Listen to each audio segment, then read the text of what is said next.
Creating Horcruxes is a difficult task. You have to hide them, protect them. But what if a Horcrux could be eaten, stored inside oneself, or even turned into fast food? No one would ever check a chicken nugget for dark magic, right? Oh, it was a brilliant idea.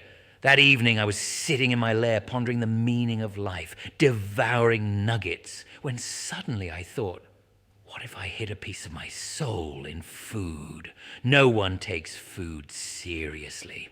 But before I could finish the ritual, that idiot Peter Pettigrew swallowed the Horcrux.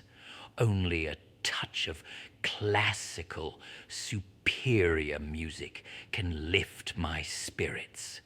And you have 2 minutes to go to the bathroom or take care of your insignificant affairs.